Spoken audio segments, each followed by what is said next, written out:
ನಾವು ಕಪ್ಪು ರಂಧ್ರದ ಮೂಲಕ ಇತರ ವಿಶ್ವಗಳಿಗೆ ಪ್ರಯಾಣಿಸಬಹುದು. ನಮ್ಮ ವಿಶ್ವದಲ್ಲಿಯೇ ಅತ್ಯಂತ ದೊಡ್ಡ ನಿಗೂಢತೆಯ ಅಂಚಿನಲ್ಲಿ ನಿಂತಿರುವುದನ್ನು ಕಲ್ಪಿಸಿಕೊಳ್ಳಿ. ಕಪ್ಪು ಕುಳಿ. ಈ ಕಾಸ್ಮಿಕ್ ರಾಕ್ಷಸರು ದಶಕಗಳಿಂದ ವಿಜ್ಞಾನಿಗಳು ಮತ್ತು ಕತೆಗಾರರನ್ನು ಆಕರ್ಷಿಸಿದ್ದಾರೆ. ಆದರೆ ಈ ಡಾರ್ಕ್ ದೈತ್ಯರು ಅಸ್ತಿತ್ವದ ಅಂತ್ಯವಾಗಿರದೆ ವಾಸ್ತವವಾಗಿ ಸಂಪೂರ್ಣವಾಗಿ ವಿಭಿನ್ನ ವಿಶ್ವಗಳಿಗೆ ದ್ವಾರಗಳಾಗಿರಬಹುದು ಎಂದು ನಾನು ನಿಮಗೆ ಹೇಳಿದರೆ ಏನು? ಇಂದು ನಾವು ಆಧುನಿಕ ಭೌತಶಾಸ್ತ್ರದ ಅತ್ಯಂತ ಮನಸ್ಸನ್ನು ಬಗ್ಗಿಸುವ ಸಿದ್ಧಾಂತಗಳಲ್ಲಿ ಒಂದಕ್ಕೆ ಆಳವಾಗಿ ಧುಮುಕುತ್ತಿದ್ದೇವೆ. ಕಪ್ಪು ಕುಳಿಗಳು ನಮ್ಮ ವಿಶ್ವವನ್ನು ಇತರರೊಂದಿಗೆ ಸಂಪರ್ಕಿಸುವ ಸುರಂಗಗಳಾಗಿರಬಹುದು ಎಂಬ ಸಾಧ್ಯತೆ. ವಾಸ್ತವ, ಸ್ಥಳ ಮತ್ತು ಸಮಯದ ಬಗ್ಗೆ ನಿಮಗೆ ತಿಳಿದಿದೆ ಎಂದು ನೀವು ಭಾವಿಸಿದ ಎಲ್ಲವನ್ನೂ ಸವಾಲು ಮಾಡುವ ಪ್ರಯಾಣಕ್ಕೆ ಸಿದ್ಧರಾಗಿ. ನಾವು ವಿಶ್ವಪ್ರಸಿದ್ಧ ಭೌತಶಾಸ್ತ್ರಜ್ಞರಿಂದ ಅತ್ಯಾಧುನಿಕ ಸಿದ್ಧಾಂತಗಳನ್ನು ಅನ್ವೇಷಿಸಲಿದ್ದೇವೆ, ಇತ್ತೀಚಿನ ಸಂಶೋಧನೆಗಳನ್ನು ಪರಿಶೀಲಿಸಲಿದ್ದೇವೆ ಮತ್ತು ಈ ಕಾಸ್ಮಿಕ್ ವಿದ್ಯಮಾನಗಳು ಅಂತರ ಆಯಾಮದ ಪ್ರಯಾಣಕ್ಕೆ ಹೇಗೆ ಕೀಲಿಯನ್ನು ಹಿಡಿದಿಟ್ಟುಕೊಳ್ಳಬಹುದು ಎಂಬುದನ್ನು ಕಂಡುಕೊಳ್ಳಲಿದ್ದೇವೆ. ಇದು ಇನ್ನು ಮುಂದೆ ವೈಜ್ಞಾನಿಕ ಕಾದಂಬರಿಯಲ್ಲ, ಇದು ನಾವು ಸಾಧ್ಯವೆಂದು ಪರಿಗಣಿಸುವ ಗಡಿಗಳನ್ನು ತಳ್ಳುವ ನಿಜವಾದ ವಿಜ್ಞಾನ. ಅಧ್ಯಾಯ 1. ಕಪ್ಪು ರಂಧ್ರಗಳ ನಿಗೂಢ ಸ್ವರೂಪ. ಕಪ್ಪು ಕುಳಿಗಳು ಹೇಗೆ ಕಾಸ್ಮಿಕ್ ದ್ವಾರಗಳಾಗಿರಬಹುದು ಎಂಬುದನ್ನು ಅರ್ಥಮಾಡಿಕೊಳ್ಳಲು ಮೊದಲು ಈ ವಸ್ತುಗಳು ನಿಜವಾಗಿಯೂ ಎಷ್ಟು ಅಸಾಧಾರಣವಾಗಿವೆ ಎಂಬುದನ್ನು ನಾವು ಗ್ರಹಿಸಬೇಕು. ಇದನ್ನು ಚಿತ್ರಿಸಿಕೊಳ್ಳಿ. ಗುರುತ್ವಾಕರ್ಷಣೆಯು ನಂಬಲಾಗದಷ್ಟು ಪ್ರಬಲವಾಗಿರುವ ಬಾಹ್ಯಾಕಾಶ ಪ್ರದೇಶ. ಬೆಳಕು ಸಹ ಅಲ್ಲ. ಈವೆಂಟ್ ಹಾರಿಜಾನ್ ಎಂಬ ನಿರ್ದಿಷ್ಟ ಗಡಿಯನ್ನು ದಾಟಿದ ನಂತರ ಅದು ತಪ್ಪಿಸಿಕೊಳ್ಳಲು ಸಾಧ್ಯವಿಲ್ಲ. ಬೃಹತ್ ನಕ್ಷತ್ರಗಳು ತಮ್ಮ ಜೀವನದ ಕೊನೆಯಲ್ಲಿ ತಮ್ಮದೇ ತೂಕದ ಅಡಿಯಲ್ಲಿ ಕುಸಿದಾಗ ಕಪ್ಪು ಕುಳಿಗಳು ರೂಪುಗೊಳ್ಳುತ್ತವೆ. ನಕ್ಷತ್ರದ ಮಧ್ಯಭಾಗವು ತುಂಬಾ ದಟ್ಟವಾಗುತ್ತದೆ, ಅದು ಅದರ ಸುತ್ತಲಿನ ಸ್ಥಳ ಮತ್ತು ಸಮಯದ ಬಟ್ಟೆಯನ್ನು ವಿರೂಪಗೊಳಿಸುತ್ತದೆ. ಐನ್ಸ್ಟೈನ್ನ ಸಾಮಾನ್ಯ ಸಾಪೇಕ್ಷತಾ ಸಿದ್ಧಾಂತವು ದ್ರವ್ಯರಾಶಿ ಮತ್ತು ಶಕ್ತಿಯು ಬಾಹ್ಯಾಕಾಶ ಸಮಯವನ್ನು ಹೇಗೆ ಬಗ್ಗಿಸುತ್ತದೆ ಎಂಬುದನ್ನು ವಿವರಿಸುತ್ತದೆ. ನಾವು ಗುರುತ್ವಾಕರ್ಷಣೆಯಾಗಿ ಅನುಭವಿಸುವುದನ್ನು ಸೃಷ್ಟಿಸುತ್ತದೆ. ಆದರೆ ಕಪ್ಪು ಕುಳಿಗಳು ಇದನ್ನು ತೀವ್ರತೆಗೆ ಕೊಂಡೊಯ್ಯುತ್ತವೆ, ತೀವ್ರವಾದ ವಕ್ರತೆಯನ್ನು ಸೃಷ್ಟಿಸುತ್ತವೆ. ಅವು ಅಕ್ಷರಶಃ ವಾಸ್ತವದ ಬಟ್ಟೆಯಲ್ಲಿ ರಂಧ್ರಗಳನ್ನು ಹರಿದು ಹಾಕುತ್ತವೆ. ಪ್ರತಿಯೊಂದು ಕಪ್ಪು ಕುಳಿಯ ಹೃದಯ ಭಾಗದಲ್ಲಿ ಇನ್ನೂ ಹೆಚ್ಚು ನಿಗೂಢವಾದದ್ದು ಇದೆ: ಏಕತ್ವ. ಭೌತಶಾಸ್ತ್ರದ ನಮ್ಮ ಪ್ರಸ್ತುತ ತಿಳುವಳಿಕೆ ಸಂಪೂರ್ಣವಾಗಿ ಒಡೆಯುವುದು ಇಲ್ಲಿಯೇ. ಸಾಂಪ್ರದಾಯಿಕ ವಿಜ್ಞಾನವು ಏಕತ್ವದಲ್ಲಿ ವಸ್ತುವು ಅನಂತ ಸಾಂದ್ರತೆಗೆ ಪುಡಿಮಾಡಲ್ಪಡುತ್ತದೆ ಮತ್ತು ಬಾಹ್ಯಾಕಾಶ ಸಮಯದ ವಕ್ರತೆಯು ಅನಂತವಾಗುತ್ತದೆ ಎಂದು ಹೇಳುತ್ತದೆ. ಆದರೆ ಇಲ್ಲಿ ವಿಷಯಗಳು ಆಸಕ್ತಿದಾಯಕವಾಗುತ್ತವೆ. ಕಪ್ಪು ಕುಳಿಗಳಿಗೆ ಬೀಳುವ ವಸ್ತುವಿಗೆ ಏಕತ್ವಗಳು ಅಂತಿಮ ತಾಣವಾಗಿರಬಾರದು ಎಂದು ಅನೇಕ ಭೌತವಿಜ್ಞಾನಿಗಳು ಈಗ ನಂಬುತ್ತಾರೆ. ಇತ್ತೀಚಿನ ಸಂಶೋಧನೆಯು ಕಪ್ಪು ಕುಳಿಗಳು ಕೇವಲ ಕಾಸ್ಮಿಕ್ ವ್ಯಾಕ್ಯೂಮ್ ಕ್ಲೀನರ್ಗಳು, ತಮ್ಮ ಸುತ್ತಲಿನ ಎಲ್ಲವನ್ನೂ ಬುದ್ಧಿಹೀನವಾಗಿ ನುಂಗುವುದಿಲ್ಲ ಎಂದು ಬಹಿರಂಗಪಡಿಸಿದೆ. ಅವು ಹೆಚ್ಚು ಸಂಕೀರ್ಣ ಮತ್ತು ಕುತೂಹಲಕಾರಿಯಾಗಿವೆ. ಕಪ್ಪು ಕುಳಿಗಳು ವಾಸ್ತವವಾಗಿ ವಿಕಿರಣವನ್ನು ಹೊರಸೂಸುತ್ತವೆ. ಈಗ ಹಾಕಿಂಗ್ ವಿಕಿರಣ ಎಂದು ಕರೆಯಲಾಗುತ್ತದೆ. ಅಂದರೆ ಅವು ಕಾಲಾನಂತರದಲ್ಲಿ ನಿಧಾನವಾಗಿ ಆವಿಯಾಗುತ್ತದೆ ಎಂದು ಸ್ಟೀಫನ್ ಹಾಕಿಂಗ್ ಕಂಡುಹಿಡಿದರು. ಈ ಆವಿಷ್ಕಾರವು ಪ್ರಸಿದ್ಧ ಕಪ್ಪು ಕುಳಿ ಮಾಹಿತಿ ವಿರೋಧಾಭಾಸಕ್ಕೆ ಕಾರಣವಾಯಿತು. ಕಪ್ಪು ಕುಳಿ ಆವಿಯಾದಾಗ ಕಪ್ಪು ಕುಳಿಗೆ ಬೀಳುವ ವಸ್ತುವಿನ ಬಗ್ಗೆ ಮಾಹಿತಿ ಶಾಶ್ವತವಾಗಿ ಕಳೆದುಹೋದರೆ ಅದು ಕ್ವಾಂಟಮ್ ಯಂತ್ರಶಾಸ್ತ್ರದ ಮೂಲಭೂತ ನಿಯಮಗಳನ್ನು ಉಲ್ಲಂಘಿಸುತ್ತದೆ. ಆದರೆ ಮಾಹಿತಿ ಕಳೆದು ಹೋಗದಿದ್ದರೆ ಏನು? ಅದು ಸಂಪೂರ್ಣವಾಗಿ ಬೇರೆಡೆಗೆ ಹೋದರೆ ಏನು? ಈ ಪ್ರಶ್ನೆಯು ಭೌತವಿಜ್ಞಾನಿಗಳು ಕಪ್ಪು ಕುಳಿಗಳ ಒಳಗೆ ನಿಜವಾಗಿಯೂ ಏನಾಗುತ್ತದೆ ಎಂಬುದರ ಕುರಿತು ಆಮೂಲಾಗ್ರ ಹೊಸ ಸಿದ್ಧಾಂತಗಳನ್ನು ಪ್ರಸ್ತಾಪಿಸಲು ಕಾರಣವಾಗಿದೆ. ಮತ್ತು ಈ ಕೆಲವು ಸಿದ್ಧಾಂತಗಳು ಕಪ್ಪು ಕುಳಿಗಳು ಬಾಹ್ಯಾಕಾಶದಲ್ಲಿ ಸತ್ತ ತುದಿಗಳಿಗಿಂತ ಹೆಚ್ಚಿನದಾಗಿರಬಹುದು ಎಂದು ಸೂಚಿಸುತ್ತವೆ. ಈವೆಂಟ್ ಹಾರಿಜಾನ್ ಸ್ವತಃ ಒಂದು ಆಕರ್ಷಕ ಗಡಿಯಾಗಿದೆ. ಹೊರಗಿನಿಂದ ಅದನ್ನು ಸಮೀಪಿಸುವ ಯಾವುದಕ್ಕೂ ಸಮಯ ನಾಟಕೀಯವಾಗಿ ನಿಧಾನವಾಗುವಂತೆ ತೋರುತ್ತದೆ. ಬಾಹ್ಯ ವೀಕ್ಷಕನಿಗೆ ಕಪ್ಪು ಕುಳಿಯ ಕಡೆಗೆ ಬೀಳುವ ವಸ್ತುವು ಈವೆಂಟ್ ಹಾರಿಜಾನ್ನಲ್ಲಿ ಹೆಪ್ಪುಗಟ್ಟಿದಂತೆ ಕಾಣುತ್ತದೆ. ಅದರ ಚಿತ್ರ ನಿಧಾನವಾಗಿ ಮರೆಯಾಗುತ್ತಿದೆ ಮತ್ತು ಕೆಂಪಾಗುತ್ತಿದೆ. ಆದರೆ ಬೀಳುವ ವಸ್ತುವಿಗೆ ಸಮಯವು ಸಾಮಾನ್ಯವಾಗಿ ಮುಂದುವರಿಯುತ್ತದೆ ಮತ್ತು ಅದು ಸೀಮಿತ ಸಮಯದಲ್ಲಿ ಈವೆಂಟ್ ಹಾರಿಜಾನ್ ಅನ್ನು ದಾಟುತ್ತದೆ. ಆ ಕ್ಷಣದಲ್ಲಿ ವಿಶೇಷವಾಗಿ ಏನನ್ನೂ ಅನುಭವಿಸುವುದಿಲ್ಲ. ಕಪ್ಪು ಕುಳಿಗಳ ಬಳಿ ಸಮಯ ಮತ್ತು ಸ್ಥಳದ ಈ ವಿಚಿತ್ರ ನಡವಳಿಕೆಯು ಆಳವಾದದ್ದನ್ನು ಸೂಚಿಸುತ್ತದೆ. ವಾಸ್ತವವು ನಾವು ಊಹಿಸುವುದಕ್ಕಿಂತ ಹೆಚ್ಚು ವಿಚಿತ್ರವಾಗಿರಬಹುದು ಮತ್ತು ಕಪ್ಪು ಕುಳಿಗಳು ನಾವು ಅರ್ಥಮಾಡಿಕೊಳ್ಳಲು ಪ್ರಾರಂಭಿಸುತ್ತಿರುವ ಬ್ರಹ್ಮಾಂಡದ ಅಂಶಗಳಿಗೆ ಕಿಟಕಿಗಳಾಗಿರಬಹುದು.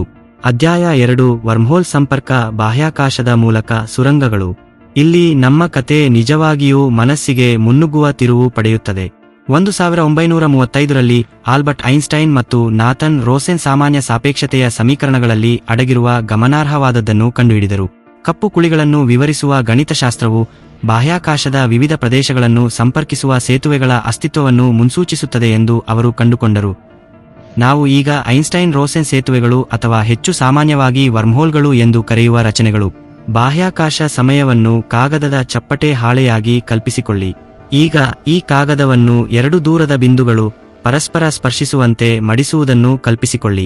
ವರ್ಮ್ಹೋಲ್ 2 ಪದರಗಳ ಮೂಲಕ ರಂಧ್ರವನ್ನು ಚುಚ್ಚಿದಂತೆ ಬಾಹ್ಯಾಕಾಶ ಮತ್ತು ಸಮಯದ 2 ದೂರದ ಪ್ರದೇಶಗಳನ್ನು ಸಂಪರ್ಕಿಸುವ ಸುರಂಗವನ್ನು ರಚಿಸುತ್ತದೆ. ಮಡಿಸಿದ ಕಾಗದದ ಹೊರಭಾಗದಲ್ಲಿ ಬಹಳ ದೂರ ಪ್ರಯಾಣಿಸುವ ಬದಲು ನೀವು ಸುರಂಗದ ಮೂಲಕ ಶಾರ್ಟ್ಕಟ್ ತೆಗೆದುಕೊಳ್ಳಬಹುದು. ಆದರೆ ಇಲ್ಲಿ ಅದು ಇನ್ನಷ್ಟು ರೋಮಾಂಚನಕಾರಿಯಾಗುತ್ತದೆ. ಈ ಸುರಂಗಗಳು ನಮ್ಮ ಬ್ರಹ್ಮಾಂಡದ ವಿಭಿನ್ನ ಭಾಗಗಳನ್ನು ಸಂಪರ್ಕಿಸದೇ ಇರಬಹುದು. ಅವು ಸಂಪೂರ್ಣವಾಗಿ ವಿಭಿನ್ನ ವಿಶ್ವಗಳಿಗೆ ಸಂಪೂರ್ಣವಾಗಿ ಸಂಪರ್ಕ ಸಾಧಿಸಬಹುದು. ಜುವಾನ್ ಮಾಲ್ಡಸೇನಾ ಮತ್ತು ಲಿಯೋನಾರ್ಡ್ ಸಸ್ಕಿಂಡ್ ಅವರಂತಹ ಭೌತವಿಜ್ಞಾನಿಗಳ ಇತ್ತೀಚಿನ ಸೈದ್ಧಾಂತಿಕ ಕೆಲಸವು ಕ್ವಾಂಟಮ್ ಎಂಟ್ಯಾಂಗಲ್ಮೆಂಟ್ ಮತ್ತು ವರ್ಮ್ಹೋಲ್ಗಳ ನಡುವಿನ ಆಳವಾದ ಸಂಪರ್ಕಗಳನ್ನು ಅವರ ಪರಿವರ್ತನಾಶೀಲ R=EPR ಊಹೆಯ ಮೂಲಕ ಬಹಿರಂಗಪಡಿಸಿದೆ. ವರ್ಮ್ಹೋಲ್ಗಳ ಹಿಂದಿನ ಗಣಿತವು ಮನಸ್ಸಿಗೆ ಮುದ ನೀಡುತ್ತದೆ. ಈ ಸೈದ್ಧಾಂತಿಕ ರಚನೆಗಳಿಗೆ ಭೌತವಿಜ್ಞಾನಿಗಳು ವಿಲಕ್ಷಣ ವಸ್ತು ಎಂದು ಕರೆಯುವ ಅಗತ್ಯವಿರುತ್ತದೆ. ಇದು ನಕಾರಾತ್ಮಕ ಶಕ್ತಿಯ ಸಾಂದ್ರತೆಯನ್ನು ಹೊಂದಿರುವ ವಸ್ತುವಾಗಿದ್ದು, ಅದು ಸಾಮಾನ್ಯ ವಸ್ತುವಿನಂತೆ ಬಾಹ್ಯಾಕಾಶ ಸಮಯವನ್ನು ಎಳೆಯುವ ಬದಲು ಹೊರಕ್ಕೆ ತಳ್ಳಬಹುದು. ಇದು ಅಸಾಧ್ಯವೆಂದು ತೋರುತ್ತದೆಯಾದರೂ ಪ್ರಕೃತಿಯಲ್ಲಿ ನಕಾರಾತ್ಮಕ ಶಕ್ತಿ ಅಸ್ತಿತ್ವದಲ್ಲಿದೆ ಎಂದು ನಮಗೆ ತಿಳಿದಿದೆ. ಪ್ರಯೋಗಾಲಯಗಳಲ್ಲಿ ಪ್ರದರ್ಶಿಸಲಾದ ಕ್ಯಾಸಿಮಿರ್ ಪರಿಣಾಮವು ನಿರ್ದಿಷ್ಟ ಪರಿಸ್ಥಿತಿಗಳಲ್ಲಿ ಕ್ವಾಂಟಮ್ ಕ್ಷೇತ್ರಗಳು ವಾಸ್ತವವಾಗಿ ನಕಾರಾತ್ಮಕ ಶಕ್ತಿಯನ್ನು ಉತ್ಪಾದಿಸಬಹುದು ಎಂದು ತೋರಿಸುತ್ತದೆ. ಆಧುನಿಕ ಸಂಶೋಧನೆಯು ಕೆರ್ಕಪ್ಪು ಕುಳಿಗಳು ಎಂದು ಕರೆಯಲ್ಪಡುವ ತಿರುಗುವ ಕಪ್ಪು ಕುಳಿಗಳು ವರ್ಮ್ಹೋಲ್ ರಚನೆಗೆ ವಿಶೇಷವಾಗಿ ಮುಖ್ಯವಾಗಬಹುದು ಎಂದು ಬಹಿರಂಗಪಡಿಸಿದೆ. ಈ ಬೃಹತ್ ವಸ್ತುಗಳ ತಿರುಗುವಿಕೆಯು ಫ್ರೇಮ್ ಡ್ರ್ಯಾಗ್ ಎಂಬ ವಿದ್ಯಮಾನದಲ್ಲಿ ಬಾಹ್ಯಾಕಾಶ ಸಮಯವನ್ನು ಅವುಗಳ ಸುತ್ತಲೂ ಎಳೆಯುತ್ತದೆ. ಇದು ವರ್ಮ್ಹೋಲ್ ಸಂಪರ್ಕಗಳನ್ನು ಸೈದ್ಧಾಂತಿಕವಾಗಿ ಸ್ಥಿರಗೊಳಿಸಬಹುದಾದ ವಿಶಿಷ್ಟ ಪರಿಸ್ಥಿತಿಗಳನ್ನು ಸೃಷ್ಟಿಸುತ್ತದೆ. ಆದರೆ ವರ್ಮ್ಹೋಲ್ ಸಿದ್ಧಾಂತದ ಅತ್ಯಂತ ಕುತೂಹಲಕಾರಿ ಅಂಶವೆಂದರೆ ಇನ್ನೊಂದು ತುದಿಯಲ್ಲಿ ಏನಾಗುತ್ತದೆ ಎಂಬುದು. ಸಾಂಪ್ರದಾಯಿಕ ಕಪ್ಪು ಕುಳಿಗಳು ಏಕತ್ವಗಳಲ್ಲಿ ಕೊನೆಗೊಳ್ಳುತ್ತವೆ ಎಂದು ಭಾವಿಸಲಾಗಿದ್ದರೂ, ವರ್ಮ್ಹೋಲ್ಗಳು ಬಿಳಿ ರಂಧ್ರಗಳು ಎಂದು ಕರೆಯಲ್ಪಡುವ ಯಾವುದನ್ನಾದರೂ ಸಂಪರ್ಕಿಸುತ್ತವೆ. ಕಪ್ಪು ಕುಳಿಗಳಿಗೆ ನಿಖರವಾದ ವಿರುದ್ಧವಾದ ಸೈದ್ಧಾಂತಿಕ ವಸ್ತುಗಳು. ಕಪ್ಪು ಕುಳಿಗಳು ಎಲ್ಲವನ್ನೂ ಒಳಗೆ ಎಳೆಯುವಲ್ಲಿ, ಬಿಳಿ ರಂಧ್ರಗಳು ಎಲ್ಲವನ್ನೂ ಹೊರಹಾಕುತ್ತವೆ. ನಮ್ಮ ವಿಶ್ವದಲ್ಲಿ ಕಪ್ಪು ಕುಳಿಯನ್ನು ಪ್ರವೇಶಿಸುವ ವಸ್ತು ಮತ್ತು ಸಂಪೂರ್ಣವಾಗಿ ವಿಭಿನ್ನವಾದ ವಿಶ್ವದಲ್ಲಿ ಬಿಳಿ ರಂಧ್ರದಿಂದ ಹೊರಹಾಕಲ್ಪಡುವುದನ್ನು ಕಲ್ಪಿಸಿಕೊಳ್ಳಿ. ನ್ಯೂ ಹ್ಯಾವನ್ ವಿಶ್ವವಿದ್ಯಾಲಯದ ಡಾ. ನಿಕೋಡೆಮ್ ಪಾಪ್ಲಾವ್ಸ್ಕಿ ಈ ಕಾಸ್ಮಿಕ್ ಸುರಂಗ ವ್ಯವಸ್ಥೆಯು ನಮ್ಮ ವಿಶ್ವದಲ್ಲಿ ಎಲ್ಲಾ ವಸ್ತುಗಳ ಸೃಷ್ಟಿಯನ್ನು ವಿವರಿಸಬಹುದು ಎಂದು ಪ್ರಸ್ತಾಪಿಸಿದ್ದಾರೆ. ನಮ್ಮ ಇಡೀ ವಿಶ್ವವು ಮತ್ತೊಂದು ಬ್ರಹ್ಮಾಂಡದ ಕಪ್ಪು ಕುಳಿಯಿಂದ ವರ್ಮ್ಹೋಲ್ ಮೂಲಕ ಹರಿಯುವ ವಸ್ತುವಿನಿಂದ ಹುಟ್ಟಿರಬಹುದು ಎಂದು ಅವರ ಸಿದ್ಧಾಂತವು ಸೂಚಿಸುತ್ತದೆ. ಇದು ಬಿಗ್ ಬ್ಯಾಂಗ್ ಅನ್ನು ಸೃಷ್ಟಿಯ ಒಂದೇ ಕ್ಷಣವಾಗಿ ಅಲ್ಲ, ಆದರೆ ಪೋಷಕ ವಿಶ್ವದಲ್ಲಿ ಕಪ್ಪು ಕುಳಿಗೆ ಸಂಪರ್ಕಗೊಂಡಿರುವ ಬಿಳಿ ರಂಧ್ರದಿಂದ ವಸ್ತುವನ್ನು ಹೊರಹಾಕಿದ ಪರಿಣಾಮವಾಗಿ ಮರು ವ್ಯಾಖ್ಯಾನಿಸುತ್ತದೆ. ಪರಿಣಾಮಗಳು ದಿಗ್ಭ್ರಮೆಗೊಳಿಸುವಂತಿವೆ.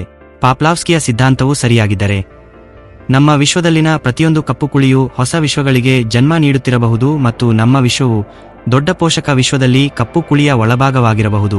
ಇದು ಬ್ರಹ್ಮಾಂಡಗಳ ನೆಸ್ಟೆಡ್ ಶ್ರೇಣಿಯನ್ನು ಸೃಷ್ಟಿಸುತ್ತದೆ. ಪ್ರತಿಯೊಂದು ಮೇಲಿನ ಮಟ್ಟದಲ್ಲಿ ಕಪ್ಪು ಕುಳಿಗಳೊಳಗೆ ಇರುತ್ತದೆ. ಅಧ್ಯಾಯ 3: ಬಹುಮುಖ ಸಂಪರ್ಕ ಅನಂತ ವಾಸ್ತವಗಳು. ಕಪ್ಪು ಕುಳಿಗಳು ಇತರ ವಿಶ್ವಗಳಿಗೆ ಹೇಗೆ ಸಂಪರ್ಕ ಸಾಧಿಸಬಹುದು ಎಂಬುದನ್ನು ನಿಜವಾಗಿಯೂ ಅರ್ಥಮಾಡಿಕೊಳ್ಳಲು ನಾವು ಬಹುಮುಖದ ಪರಿಕಲ್ಪನೆಯನ್ನು ಅನ್ವೇಷಿಸಬೇಕಾಗಿದೆ. ನಮ್ಮ ಬ್ರಹ್ಮಾಂಡವು ಸಮಾನಾಂತರ ವಾಸ್ತವಗಳಲ್ಲಿ ಅಸ್ತಿತ್ವದಲ್ಲಿರುವ ಅಸಂಖ್ಯಾತ ಇತರವುಗಳಲ್ಲಿ ಒಂದಾಗಿದೆ ಎಂಬ ಅದ್ಭುತ ಕಲ್ಪನೆ. ಇದು ಇನ್ನು ಮುಂದೆ ಕೇವಲ ವೈಜ್ಞಾನಿಕ ಕಾದಂಬರಿಯಲ್ಲ. ಇದು ಹಲವಾರು ಪುರಾವೆಗಳು ಮತ್ತು ಸಂಶೋಧನೆಗಳಿಂದ ಬೆಂಬಲಿತವಾದ ಗಂಭೀರ ವೈಜ್ಞಾನಿಕ ಸಿದ್ಧಾಂತವಾಗಿದೆ. ಬಹುಮುಖ ಸಿದ್ಧಾಂತವು ಹಲವಾರು ರೂಪಗಳಲ್ಲಿ ಬರುತ್ತದೆ. ಪ್ರತಿಯೊಂದು ಕೊನೆಯದಕ್ಕಿಂತ ಹೆಚ್ಚು ಅಸಾಧಾರಣವಾಗಿದೆ. ಮೊದಲ ಹಂತದ ಮಲ್ಟಿವರ್ಸ್ ಬಾಹ್ಯಾಕಾಶವು ಅನಂತವಾಗಿದ್ದರೆ, ನೀವು, ನಾನು ಮತ್ತು ಉಳಿದವರೆಲ್ಲರೂ ಒಂದೇ ರೀತಿಯ ಗ್ರಹಗಳ ಮೇಲೆ ಒಂದೇ ರೀತಿಯ ಜೀವನವನ್ನು ನಡೆಸುತ್ತಿರುವ ನಿಖರವಾದ ಪ್ರತಿಗಳಿವೆ ಎಂದು ಸೂಚಿಸುತ್ತದೆ. ಎರಡನೇ ಹಂತದ ಮಲ್ಟಿವರ್ಸ್ ನಮ್ಮ ಬ್ರಹ್ಮಾಂಡವು ಅನಂತ ಕಾಸ್ಮಿಕ್ ಫೋಮ್ನಲ್ಲಿ ಕೇವಲ ಒಂದು ಗುಳ್ಳೆಯಾಗಿದೆ ಎಂದು ಪ್ರಸ್ತಾಪಿಸುತ್ತದೆ. ಅಲ್ಲಿ ಪ್ರತಿ ಗುಳ್ಳೆಯು ತನ್ನದೇ ಆದ ಭೌತಶಾಸ್ತ್ರದ ನಿಯಮಗಳನ್ನು ಹೊಂದಿದೆ. ಆದರೆ ಕ್ವಾಂಟಮ್ ಮೆಕ್ಯಾನಿಕ್ಸ್ ಅನ್ನು ಆಧರಿಸಿದ ಮೂರನೇ ಹಂತದ ಮಲ್ಟಿವರ್ಸ್ ವಿಶ್ವಗಳ ನಡುವಿನ ಕಪ್ಪು ಕುಳಿ ಪ್ರಯಾಣವನ್ನು ಅರ್ಥಮಾಡಿಕೊಳ್ಳುವ ಕೀಲಿಯನ್ನು ಹೊಂದಿರಬಹುದು.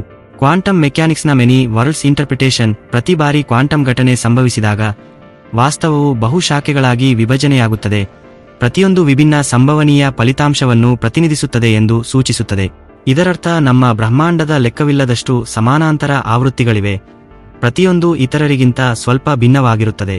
ಇಲ್ಲಿ ಕಪ್ಪು ಕುಳಿಗಳು ಕಾಸ್ಮಿಕ್ ಗೇಮ್ ಚೇಂಜರ್ಗಳಾಗುತ್ತವೆ.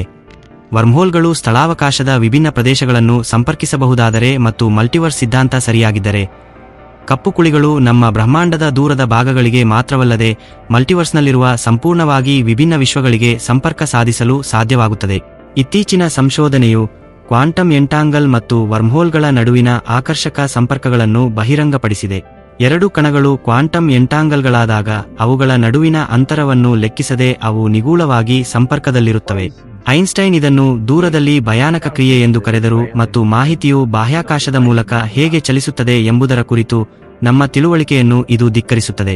ಆದರೆ ಎರ್ ಸಮನ ಇಪಿಆರ್ ಊಹೆಯು ಕ್ವಾಂಟಮ್ ಎಂಟಾಂಗಲ್ಮೆಂಟ್ ವಾಸ್ತವವಾಗಿ ಸಿಕ್ಕಿಹಾಕಿಕೊಂಡ ಕಣಗಳನ್ನು ಸಂಪರ್ಕಿಸುವ ಸೂಕ್ಷ್ಮ ವರ್ಮ್ಹೋಲ್ಗಳನ್ನು ಒಳಗೊಂಡಿರಬಹುದು ಎಂದು ಸೂಚಿಸುತ್ತದೆ. ಇದು ನಿಜವಾಗಿದ್ದರೆ ಪ್ರಯೋಗಾಲಯಗಳಲ್ಲಿ ನಾವು ಗಮನಿಸುವ ಕ್ವಾಂಟಮ್ ಸಿಕ್ಕಿಹಾಕಿಕೊಳ್ಳುವಿಕೆಯು ಬಾಹ್ಯಾಕಾಶದ ವಿಭಿನ್ನ ಬಿಂದುಗಳನ್ನು ಸಂಪರ್ಕಿಸುವ ಸಣ್ಣ ವರ್ಮ್ಹೋಲ್ಗಳ ಪುರಾವೆಯಾಗಿರಬಹುದು ಮತ್ತು ಸೂಕ್ಷ್ಮ ವರ್ಮ್ಹೋಲ್ಗಳು ಅಸ್ತಿತ್ವದಲ್ಲಿದ್ದರೆ ಬಾಹ್ಯಾಕಾಶ ಪ್ರಯಾಣಕ್ಕೆ ಸಾಕಷ್ಟು ದೊಡ್ಡದಾದ ಮ್ಯಾಕ್ರೋಸ್ಕೋಪಿಕ್ಗಳು ಸಹ ಸಾಧ್ಯವಾಗಬಹುದು. ಮೆನಿ ವರ್ಲ್ಡ್ಸ್ ಇಂಟರ್ಪ್ರಿಟೇಷನ್ ಮತ್ತೊಂದು ಸಾಧ್ಯತೆಯ ಪದರವನ್ನು ಸೇರಿಸುತ್ತದೆ. ವಾಸ್ತವವು ನಿರಂತರವಾಗಿ ಸಮಾನಾಂತರ ಪ್ರಪಂಚಗಳಾಗಿ ಕವಲೊಡೆಯುತ್ತಿದ್ದರೆ ವರ್ಮ್ಹೋಲ್ಗಳು ಬಾಹ್ಯಾಕಾಶದಲ್ಲಿ ವಿಭಿನ್ನ ಸ್ಥಳಗಳನ್ನು ಸಂಪರ್ಕಿಸುವುದಿಲ್ಲ, ಆದರೆ ವಾಸ್ತವದ ವಿಭಿನ್ನ ಶಾಖೆಗಳನ್ನು ಸಂಪರ್ಕಿಸಬಹುದು.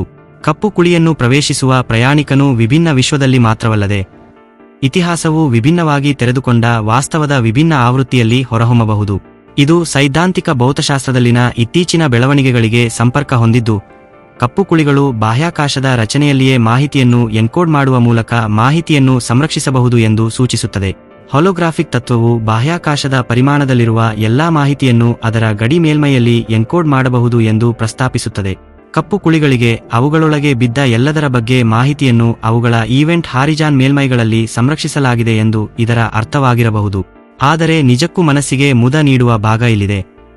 ಮಾಹಿತಿಯನ್ನು ಈ ರೀತಿ ಸಂರಕ್ಷಿಸಿದರೆ ಮತ್ತು ವರ್ಮ್ಹೋಲ್ಗಳು ಕಪ್ಪು ಕುಳಿಗಳನ್ನು ಇತರ ವಿಶ್ವಗಳಿಗೆ ಸಂಪರ್ಕಿಸಿದರೆ ಮಾಹಿತಿಯನ್ನು ಇನ್ನೊಂದು ಕಡೆಯಿಂದ ಪ್ರವೇಶಿಸಬಹುದು.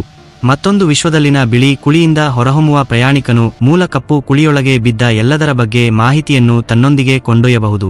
ಇದು ಕಾಸ್ಮಿಕ್ ಮಾಹಿತಿ ಜಾಲದ ಸಾಧ್ಯತೆಯನ್ನು ಸೃಷ್ಟಿಸುತ್ತದೆ, ಅಲ್ಲಿ ಕಪ್ಪು ಕುಳಿಗಳು ವಿಭಿನ್ನ ವಿಶ್ವಗಳನ್ನು ಸಂಪರ್ಕಿಸುವ ನೋಡ್ಗಳಾಗಿ ಕಾರ್ಯನಿರ್ವಹಿಸುತ್ತವೆ ಮತ್ತು ಅವುಗಳ ನಡುವೆ ಮಾಹಿತಿಯನ್ನು ಹರಿಯುವಂತೆ ಮಾಡುತ್ತದೆ. ಪ್ರತಿಯೊಂದು ಕಪ್ಪು ಕುಳಿಯು ಬಹುವರ್ಗದ ವಿವಿಧ ಪ್ರದೇಶಗಳನ್ನು ಸಂಪರ್ಕಿಸುವ ಮತ್ತು ಸಮಾನಾಂತರ ವಾಸ್ತವಗಳ ನಡುವೆ ಸಂವಹನ ಮತ್ತು ಪ್ರಯಾಣವನ್ನು ಸಕ್ರಿಯಗೊಳಿಸುವ ರೂಟರ್ ಆಗಿರುವ ವಿಶಾಲವಾದ ಕಾಸ್ಮಿಕ್ ಇಂಟರ್ನೆಟ್ ಅನ್ನು ಕಲ್ಪಿಸಿಕೊಳ್ಳಿ. ಅಧ್ಯಾಯ 4 ಅಂತರ ಆಯಾಮದ ಪ್ರಯಾಣದ ವಿಜ್ಞಾನ. ಈಗ ಅಂತಿಮ ಪ್ರಶ್ನೆ ಬರುತ್ತದೆ, ನಾವು ನಿಜವಾಗಿಯೂ ಮತ್ತೊಂದು ವಿಶ್ವವನ್ನು ತಲುಪಲು ಕಪ್ಪು ಕುಳಿಯ ಮೂಲಕ ಪ್ರಯಾಣಿಸಬಹುದೇ? ಉತ್ತರವು ನೀವು ನಿರೀಕ್ಷಿಸುವುದಕ್ಕಿಂತ ಹೆಚ್ಚು ಸಂಕೀರ್ಣ ಮತ್ತು ಹೆಚ್ಚು ಆಶಾದಾಯಕವಾಗಿದೆ. ಭೌತಶಾಸ್ತ್ರವು ಅಗಾಧ ಸವಾಲುಗಳನ್ನು ಒಡ್ಡುತ್ತದೆಯಾದರೂ ಇತ್ತೀಚಿನ ಸಂಶೋಧನೆಯು ಅಂತಹ ಪ್ರಯಾಣವು ಸಂಪೂರ್ಣವಾಗಿ ಅಸಾಧ್ಯವಲ್ಲ ಎಂದು ಸೂಚಿಸುತ್ತದೆ. ಮೊದಲನೆಯದಾಗಿ ಕೋಣೆಯಲ್ಲಿರುವ ಆನೆಯ ಬಗ್ಗೆ ಮಾತನಾಡೋಣ. ಕಪ್ಪು ಕುಳಿಯೊಳಗೆ ಬೀಳುವ ಯಾವುದೇ ವಸ್ತುವು ಸ್ಪಾಗೆಟಿಫಿಕೇಶನ್ ಎಂಬ ಪ್ರಕ್ರಿಯೆಯಲ್ಲಿ ಉಬ್ಬರವಿಳಿತದ ಶಕ್ತಿಗಳಿಂದ ವಿಸ್ತರಿಸಲ್ಪಡುತ್ತದೆ ಮತ್ತು ಹರಿದು ಹೋಗುತ್ತದೆ ಎಂಬ ಸಾಂಪ್ರದಾಯಿಕ ದೃಷ್ಟಿಕೋನ. ನೀವು ಕಪ್ಪು ಕುಳಿಯ ಕಡೆಗೆ ಬೀಳುವಾಗ ಗುರುತ್ವಾಕರ್ಷಣೆಯ ಬಲವು ನಿಮ್ಮ ತಲೆಗಿಂತ ನಿಮ್ಮ ಪಾದಗಳಲ್ಲಿ ಹೆಚ್ಚು ಬಲವಾಗಿರುತ್ತದೆ. ಇದು ಯಾವುದೇ ಸಾಮಾನ್ಯ ಗಾತ್ರದ ವಸ್ತುವಿಗೆ ಮಾರಕವಾದ ಹಿಗ್ಗಿಸುವ ಪರಿಣಾಮವನ್ನು ಸೃಷ್ಟಿಸುತ್ತದೆ. ಆದಾಗ್ಯೂ ಈ ಮಾರಕ ಹಿಗ್ಗುವಿಕೆ ಸಣ್ಣ ಕಪ್ಪು ಕುಳಿಗಳ ಬಳಿ ಮಾತ್ರ ಸಂಭವಿಸುತ್ತದೆ. ಅತಿ ಬೃಹತ್ ಕಪ್ಪು ಕುಳಿಗಳಿಗೆ, ನಮ್ಮ ಸೂರ್ಯನಿಗಿಂತ ಲಕ್ಷಾಂತರ ಅಥವಾ ಶತಕೋಟಿ ಪಟ್ಟು ಹೆಚ್ಚು ಬೃಹತ್ ಆಗಿರುವ ಗ್ಯಾಲಕ್ಸಿಗಳ ಕೇಂದ್ರಗಳಲ್ಲಿರುವ ದೈತ್ಯಗಳು, ಪರಿಸ್ಥಿತಿ ನಾಟಕೀಯವಾಗಿ ವಿಭಿನ್ನವಾಗಿದೆ. ಒಂದು ಬೃಹತ್ ಕಪ್ಪು ಕುಳಿಯ ಈವೆಂಟ್ ಹಾರಿಜಾನ್ 100 ಮಿಲಿಯನ್ ಕಿಲೋಮೀಟರ್ಗಳಷ್ಟು ಅಗಲವಾಗಿರಬಹುದು ಮತ್ತು ಈವೆಂಟ್ ಹಾರಿಜಾನ್ನಲ್ಲಿರುವ ಉಬ್ಬರವಿಳಿತದ ಬಲಗಳು ಆಶ್ಚರ್ಯಕರವಾಗಿ ಸೌಮ್ಯವಾಗಿರುತ್ತವೆ. ಬೃಹತ್ ಕಪ್ಪು ಕುಳಿಯೊಳಗೆ ಬೀಳುವ ಮಾನವ ಗಗನಯಾತ್ರಿ ವಾಸ್ತವವಾಗಿ ಈವೆಂಟ್ ಹಾರಿಜಾನ್ ಅನ್ನು ದಾಟಿ ಬದುಕುಳಿಯುತ್ತಾನೆ ಮತ್ತು ಮಾರಕ ಉಬ್ಬರವಿಳಿತದ ಬಲಗಳನ್ನು ಎದುರಿಸುವ ಮೊದಲು ಕಪ್ಪು ಕುಳಿಯ ಒಳಭಾಗಕ್ಕೆ ಆಳವಾಗಿ ಪ್ರಯಾಣಿಸಬಹುದು. ಇದು ಕಾಲ್ಪನಿಕ ಅಂತರ ಆಯಾಮದ ಪ್ರಯಾಣಕ್ಕೆ ಅವಕಾಶದ ಕಿಟಕಿಯನ್ನು ಸೃಷ್ಟಿಸುತ್ತದೆ, ವಿಶೇಷವಾಗಿ ಈ ಕಾಸ್ಮಿಕ್ ದೈತ್ಯಗಳಲ್ಲಿ ವರ್ಮ್ಹೋಲ್ಗಳು ಅಸ್ತಿತ್ವದಲ್ಲಿದ್ದರೆ. ಆದರೆ ಬದುಕುಳಿಯುವುದು ಕೇವಲ ಮೊದಲ ಸವಾಲು. ಎರಡನೇ ಪ್ರಮುಖ ಅಡಚಣೆಯೆಂದರೆ ವರ್ಮ್ಹೋಲ್ನ ಸ್ಥಿರತೆ. ಸೈದ್ಧಾಂತಿಕ ಲೆಕ್ಕಾಚಾರಗಳು ನೈಸರ್ಗಿಕ ವರ್ಮ್ಹೋಲ್ಗಳು ಅತ್ಯಂತ ಅಸ್ಥಿರವಾಗಿರುತ್ತವೆ, ಬೆಳಕು ಅವುಗಳ ಮೂಲಕ ಚಲಿಸುವುದಕ್ಕಿಂತ ವೇಗವಾಗಿ ಕುಸಿಯುತ್ತವೆ ಎಂದು ತೋರಿಸುತ್ತವೆ. ಆದಾಗ್ಯೂ ಇಲ್ಲಿ ವಿಲಕ್ಷಣ ವಸ್ತುವು ಕಾರ್ಯರೂಪಕ್ಕೆ ಬರುತ್ತದೆ. ನಕಾರಾತ್ಮಕ ಶಕ್ತಿಯ ಸಾಂದ್ರತೆಯನ್ನು ಹೊಂದಿರುವ ವಸ್ತುವಿನೊಂದಿಗೆ ನಾವು ವರ್ಮ್ಹೋಲ್ ಅನ್ನು ಜೋಡಿಸಲು ಸಾಧ್ಯವಾದರೆ, ಸುರಂಗವನ್ನು ಸ್ಥಿರಗೊಳಿಸಲು ಮತ್ತು ಪ್ರಯಾಣಕ್ಕಾಗಿ ಸಾಕಷ್ಟು ಸಮಯದವರೆಗೆ ಅದನ್ನು ತೆರೆದಿಡಲು ಸಾಧ್ಯವಾಗಬಹುದು. ಕಿಪ್ ಥಾರ್ನ್ನಂತಹ ಭೌತವಿಜ್ಞಾನಿಗಳ ಇತ್ತೀಚಿನ ಸಂಶೋಧನೆಯು ಕೃತಕವಾಗಿ ರಚಿಸಲಾದ ಹಾದು ಹೋಗಬಹುದಾದ ವರ್ಮ್ಹೋಲ್ಗಳ ಸಾಧ್ಯತೆಯನ್ನು ಅನ್ವೇಷಿಸಿದೆ. ಇವು ನೈಸರ್ಗಿಕವಾಗಿ ರೂಪುಗೊಳ್ಳುವುದಿಲ್ಲ, ಆದರೆ ವಿಲಕ್ಷಣ ವಸ್ತು ಮತ್ತು ನಂಬಲಾಗದ ತಾಂತ್ರಿಕ ಸಾಮರ್ಥ್ಯಗಳಿಗೆ ಪ್ರವೇಶವನ್ನು ಹೊಂದಿರುವ ಮುಂದುವರಿದ ನಾಗರಿಕತೆಯಿಂದ ಸೈದ್ಧಾಂತಿಕವಾಗಿ ವಿನ್ಯಾಸಗೊಳಿಸಬಹುದು. ಅಂತಹ ವರ್ಮ್ಹೋಲ್ಗಳನ್ನು ಮಾನವ ಪ್ರಯಾಣಕ್ಕೆ ಸಂಪೂರ್ಣವಾಗಿ ಸುರಕ್ಷಿತವಾಗಿರುವಂತೆ ವಿನ್ಯಾಸಗೊಳಿಸಬಹುದು ಯಾವುದೇ ಹಾನಿಕಾರಕ ಉಬ್ಬರವಿಳಿತದ ಶಕ್ತಿಗಳು ಅಥವಾ ವಿಕಿರಣಗಳಿಲ್ಲದೆ. ಡಾ. ಪೊಪ್ಲಾವ್ಸ್ಕಿ ಪ್ರಸ್ತಾಪಿಸಿದ ಬಾಹ್ಯಾಕಾಶ ಸಮಯದಲ್ಲಿ ತಿರುಚುವಿಕೆಯ ಪರಿಕಲ್ಪನೆಯು ಮತ್ತೊಂದು ಸಂಭಾವ್ಯ ಪರಿಹಾರವನ್ನು ನೀಡುತ್ತದೆ. ತಿರುಚುವಿಕೆಯು ಕಪ್ಪು ಕುಳಿಗಳ ಒಳಗೆ ಏಕತ್ವಗಳ ರಚನೆಯನ್ನು ತಡೆಯುವ ವಿಕರ್ಷಣ ಗುರುತ್ವಾಕರ್ಷಣ ಶಕ್ತಿಯಂತೆ ಕಾರ್ಯನಿರ್ವಹಿಸುತ್ತದೆ. ಅನಂತ ಸಾಂದ್ರತೆಗೆ ಪುಡಿಪುಡಿಯಾಗುವ ಬದಲು ವಸ್ತುವು ಈ ವಿಕರ್ಷಣ ಶಕ್ತಿಯನ್ನು ಎದುರಿಸುತ್ತದೆ ಮತ್ತು ವರ್ಮ್ಹೋಲ್ ಮೂಲಕ ಮತ್ತೊಂದು ವಿಶ್ವಕ್ಕೆ ಮರುನಿರ್ದೇಶಿಸಲಾಗುತ್ತದೆ. ಈ ವಿಕರ್ಷಣ ಶಕ್ತಿಯು ಪ್ರಯಾಣವನ್ನು ಬದುಕುಳಿಯುವಂತೆ ಮಾಡುತ್ತದೆ, ಆದರೆ ಸಂಭಾವ್ಯವಾಗಿ ಆರಾಮದಾಯಕವಾಗಿಸುತ್ತದೆ. ಆದರೆ ನಾವು ಪ್ರಯಾಣವನ್ನು ಬದುಕಲು ಸಾಧ್ಯವಾದರೂ ಸಹ ಸಂಚರಣೆ ಮತ್ತು ಹಿಂತಿರುಗುವ ಪ್ರಯಾಣದ ಪ್ರಶ್ನೆ ಇನ್ನೂ ಇದೆ. ನೀವು ಕಪ್ಪು ಕುಳಿಯನ್ನು ಪ್ರವೇಶಿಸಿ ಮತ್ತೊಂದು ವಿಶ್ವದಲ್ಲಿ ಹೊರಹೊಮ್ಮಿದರೆ ನೀವು ನಿಮ್ಮ ಮನೆಗೆ ಹಿಂದಿರುಗುವ ಮಾರ್ಗವನ್ನು ಹೇಗೆ ಕಂಡುಕೊಳ್ಳುತ್ತೀರಿ? ಕಪ್ಪು ಕುಳಿಗಳು ಮತ್ತು ವರ್ಮ್ಹೋಲ್ಗಳ ಪರಸ್ಪರ ಸಂಪರ್ಕಿತ ಜಾಲವು ನಿರ್ಣಾಯಕವಾಗುವುದು ಇಲ್ಲಿಯೇ. ಪ್ರತಿಯೊಂದು ವಿಶ್ವವು ಬಹು ಕಪ್ಪು ಕುಳಿಗಳನ್ನು ಹೊಂದಿದ್ದರೆ ಮತ್ತು ಇವು ಬಹುವರ್ಗದಾದ್ಯಂತ ಸಂಪರ್ಕಗಳ ಜಾಲವನ್ನು ಸೃಷ್ಟಿಸಿದರೆ ಅನೇಕ ವಿಭಿನ್ನ ವಿಶ್ವಗಳ ನಡುವೆ ಅಂತರ ಆಯಾಮದ ಪ್ರಯಾಣವು ಸಾಧ್ಯವಾಗಬಹುದು. ಬಾಹ್ಯಾಕಾಶ ಪರಿಶೋಧನೆಯ ಪರಿಣಾಮಗಳು ದಿಗ್ಭ್ರಮೆಗೊಳಿಸುವಂತಿವೆ. ಲಕ್ಷಾಂತರ ವರ್ಷಗಳನ್ನು ಸಬ್ಲೈಟ್ ವೇಗದಲ್ಲಿ ದೂರದ ಗ್ಯಾಲಕ್ಸಿಗಳಿಗೆ ಪ್ರಯಾಣಿಸುವ ಬದಲು ಕಪ್ಪು ಕುಳಿಗಳ ಮೂಲಕ ಶಾರ್ಟ್ಕಟ್ಗಳನ್ನು ತೆಗೆದುಕೊಳ್ಳುವ ಮೂಲಕ ನಾವು ಅವುಗಳನ್ನು ತಕ್ಷಣವೇ ತಲುಪಲು ಸಾಧ್ಯವಾಗಬಹುದು. ಮತ್ತು ಈ ಶಾರ್ಟ್ಕಟ್ಗಳು ಇತರ ವಿಶ್ವಗಳಿಗೆ ಸಂಪರ್ಕಗೊಂಡರೆ ನಾವು ನಮ್ಮ ಸ್ವಂತ ಬ್ರಹ್ಮಾಂಡವನ್ನು ಮಾತ್ರವಲ್ಲದೆ ವಾಸ್ತವದ ಅನಂತ ವ್ಯತ್ಯಾಸಗಳನ್ನು ಅನ್ವೇಷಿಸಲು ಸಾಧ್ಯವಾಗಬಹುದು.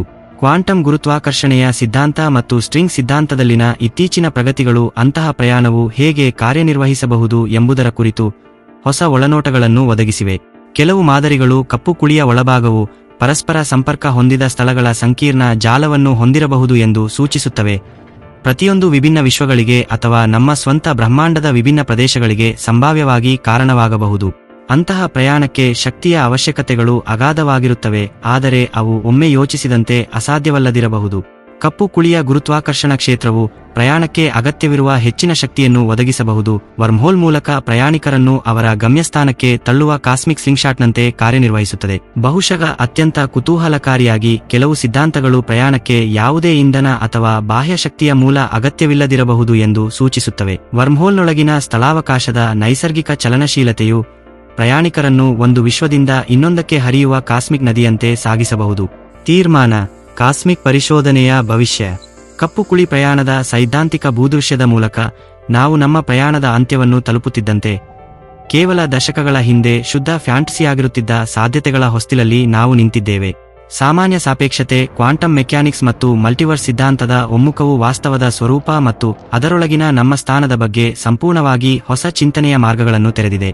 ಇಂದು ನಾವು ಅನ್ವೇಷಿಸಿದ ಪುರಾವೆಗಳು ನಾವು ಊಹಿಸಿದ್ದಕ್ಕಿಂತ ಹೆಚ್ಚು ವಿಚಿತ್ರ ಮತ್ತು ಹೆಚ್ಚು ಪರಸ್ಪರ ಸಂಬಂಧ ಹೊಂದಿರುವ ಬ್ರಹ್ಮಾಂಡದ ಚಿತ್ರವನ್ನು ಚಿತ್ರಿಸುತ್ತವೆ. ಒಂದು ಕಾಲದಲ್ಲಿ ಕಾಸ್ಮಿಕ್ ಡೆಡಿಯನ್ಗಳೆಂದು ಭಾವಿಸಲಾದ ಕಪ್ಪು ಕುಳಿಗಳು ವಾಸ್ತವವಾಗಿ ವಿಶ್ವದಲ್ಲಿನ ಪ್ರಮುಖ ವಸ್ತುಗಳಾಗಿರಬಹುದು, ಅನಂತ ವಾಸ್ತವಗಳನ್ನು ಸಂಪರ್ಕಿಸುವ ದ್ವಾರಗಳು ಮತ್ತು ಮಲ್ಟಿವರ್ಸ್ನ ವಿಶಾಲ ವಿಸ್ತಾರದಾದ್ಯಂತ ಪ್ರಯಾಣವನ್ನು ಸಕ್ರಿಯಗೊಳಿಸುತ್ತವೆ. ಈ ಸಿದ್ಧಾಂತಗಳನ್ನು ನೇರವಾಗಿ ಪರೀಕ್ಷಿಸಲು ನಾವು ಇನ್ನೂ ಸಾಧ್ಯವಾಗದಿದ್ದರೂ ಗಣಿತವು ಉತ್ತಮವಾಗಿದೆ ಮತ್ತು ಭೌತಶಾಸ್ತ್ರವು ಬ್ರಹ್ಮಾಂಡದ ಬಗ್ಗೆ ನಮಗೆ ತಿಳಿದಿರುವ ಎಲ್ಲದಕ್ಕೂ ಸ್ಥಿರವಾಗಿದೆ. ಪ್ರತಿ ವರ್ಷ ಹೊಸ ಸಂಶೋಧನೆಯು ಕಪ್ಪು ಕುಳಿಗಳ ನಿಜವಾದ ಸ್ವರೂಪ ಮತ್ತು ಕಾಸ್ಮಿಕ್ ಸಾರಿಗೆ ಜಾಲಗಳಾಗಿ ಅವುಗಳ ಸಾಮರ್ಥ್ಯವನ್ನು ಅರ್ಥಮಾಡಿಕೊಳ್ಳಲು ನಮ್ಮನ್ನು ಹತ್ತಿರ ತರುತ್ತದೆ. ಪರಿಣಾಮಗಳು ಸರಳ ಪ್ರಯಾಣವನ್ನು ಮೀರಿ ವಿಸ್ತರಿಸುತ್ತವೆ. ಕಪ್ಪು ಕುಳಿಗಳು ನಿಜವಾಗಿಯೂ ವಿಭಿನ್ನ ವಿಶ್ವಗಳನ್ನು ಸಂಪರ್ಕಿಸಿದರೆ ಅವು ವಾಸ್ತವಗಳ ನಡುವಿನ ಮಾಹಿತಿ ವಿನಿಮಯಕ್ಕೆ ಮಾರ್ಗಗಳಾಗಿರಬಹುದು. ಇದು ಬ್ರಹ್ಮಾಂಡದ ಮೂಲದಿಂದ ಪ್ರಜ್ಞೆಯ ಸ್ವರೂಪದವರೆಗೆ ಭೌತಶಾಸ್ತ್ರದಲ್ಲಿನ ಕೆಲವು ಆಳವಾದ ರಹಸ್ಯಗಳನ್ನು ವಿವರಿಸಬಹುದು. ಈ ಕಾಸ್ಮಿಕ್ ರಹಸ್ಯಗಳ ಆಳವನ್ನು ನಾವು ಅನ್ವೇಷಿಸುವುದನ್ನು ಮುಂದುವರಿಸುತ್ತಿದ್ದಂತೆ ನಾವು ಬ್ರಹ್ಮಾಂಡದ ಬಗ್ಗೆ ನಮ್ಮ ಜ್ಞಾನವನ್ನು ವಿಸ್ತರಿಸುತ್ತಿಲ್ಲ. ಅಂತರ ಆಯಾಮದ ಪ್ರಯಾಣವು ಇಂದಿನ ಅಂತಾರಾಷ್ಟ್ರೀಯ ವಿಮಾನಗಳಂತೆ ಸಾಮಾನ್ಯವಾಗಿರಬಹುದಾದ ಭವಿಷ್ಯಕ್ಕಾಗಿ ನಾವು ತಯಾರಿ ನಡೆಸುತ್ತಿದ್ದೇವೆ. ವೈಜ್ಞಾನಿಕ ಕಾದಂಬರಿಯಿಂದ ವಿಜ್ಞಾನ ಸತ್ಯಕ್ಕೆ ಪ್ರಯಾಣವು ವೇಗಗೊಳ್ಳುತ್ತಿದೆ ಮತ್ತು ನಾವು ಇತರ ವಿಶ್ವಗಳನ್ನು ಅನ್ವೇಷಿಸುವ ದಿನವು ನಾವು ಯೋಚಿಸುವುದಕ್ಕಿಂತ ಹತ್ತಿರವಾಗಬಹುದು. ವಿಶ್ವವು ತನ್ನ ಅನೇಕ ರಹಸ್ಯಗಳನ್ನು ನಮಗೆ ಬಹಿರಂಗಪಡಿಸಿದೆ, ಆದರೆ ಶ್ರೇಷ್ಠ ಆವಿಷ್ಕಾರಗಳು ಇನ್ನೂ ಮುಂದಿವೆ. ಕಪ್ಪು ಕುಳಿಗಳು ಅನಂತ ಪ್ರಪಂಚಗಳು, ಅನಂತ ಸಾಧ್ಯತೆಗಳು ಮತ್ತು ಕಾಸ್ಮಿಕ್ ಮಲ್ಟಿವರ್ಸ್ನಾದ್ಯಂತ ನಮಗಾಗಿ ಕಾಯುತ್ತಿರುವ ಅನಂತ ಸಾಹಸಗಳಿಗೆ ಬಾಗಿಲನ್ನು ತೆರೆಯುವ ಕೀಲಿಯಾಗಿರಬಹುದು. ಆ ದಿನ ಬರುವವರೆಗೆ ಬ್ರಹ್ಮಾಂಡದ ನಂಬಲಾಗದ ಸೊಬಗು ಮತ್ತು ಅದು ನಮ್ಮ ಹುಚ್ಚು ಕನಸುಗಳನ್ನು ಮೀರಿದ ಸಾಧ್ಯತೆಗಳೊಂದಿಗೆ ನಮ್ಮನ್ನು ಅಚ್ಚರಿಗೊಳಿಸುವುದನ್ನು ನಾವು ಆಶ್ಚರ್ಯಗೊಳಿಸಬಹುದು. ಬ್ರಹ್ಮಾಂಡವು ವಿಶಾಲವಾಗಿದೆ, ನಿಗೂಢವಾಗಿದೆ ಮತ್ತು ನಾವು ಅರ್ಥಮಾಡಿಕೊಳ್ಳಲು ಪ್ರಾರಂಭಿಸುತ್ತಿರುವ ಅದ್ಭುತಗಳಿಂದ ತುಂಬಿದೆ. ಮತ್ತು ಎಲ್ಲೋ ಹೊರಗೆ ಕಪ್ಪು ಕುಳಿಯ ಆಳದಲ್ಲಿ ಇನ್ನೊಂದು ಬ್ರಹ್ಮಾಂಡದ ದ್ವಾರವು ನಾವು ಅದನ್ನು ಕಂಡುಕೊಳ್ಳಲು ಕಾಯುತ್ತಿರಬಹುದು. ಕಪ್ಪು ಕುಳಿಗಳ ಮೂಲಕ ಇತರ ಬ್ರಹ್ಮಾಂಡಗಳಿಗೆ ಪ್ರಯಾಣವು ಇಲ್ಲಿಯವರೆಗೆ ಸೈದ್ಧಾಂತಿಕವಾಗಿಯೇ ಉಳಿದಿದೆ. ಆದರೆ ನಾವು ಇಂದು ನೋಡಿದಂತೆ ಭೌತಶಾಸ್ತ್ರದಲ್ಲಿ ಸಿದ್ಧಾಂತ ಮತ್ತು ವಾಸ್ತವದ ನಡುವಿನ ಗಡಿಯು ನಮ್ಮ ತಿಳುವಳಿಕೆ ಬೆಳೆದಂತೆ ಕರಗುವ ಗಮನಾರ್ಹ ಮಾರ್ಗವನ್ನು ಹೊಂದಿದೆ. ಇಂದು ಅಸಾಧ್ಯವೆಂದು ತೋರುವುದು ನಾಳೆಯ ಶ್ರೇಷ್ಠ ಸಾಹಸವಾಗಬಹುದು. ನಾವು ಮನೆಯೆಂದು ಕರೆಯುವ ನಂಬಲಾಗದ ಬ್ರಹ್ಮಾಂಡದ ಬಗ್ಗೆ ಹುಡುಕುತ್ತಲೇ ಇರಿ, ಪ್ರಶ್ನಿಸುತ್ತಲೇ ಇರಿ ಮತ್ತು ಆಶ್ಚರ್ಯಪಡುತ್ತಲೇ ಇರಿ. ಏಕೆಂದರೆ ಭೌತಶಾಸ್ತ್ರದ ಕ್ಷೇತ್ರದಲ್ಲಿ ಇಂದಿನ ಅಸಾಧ್ಯತೆಯು ಹೆಚ್ಚಾಗಿ ನಾಳೆಯ ಪ್ರಗತಿಯಾಗಿದೆ ಮತ್ತು ಅವುಗಳನ್ನು ಹುಡುಕುವಷ್ಟು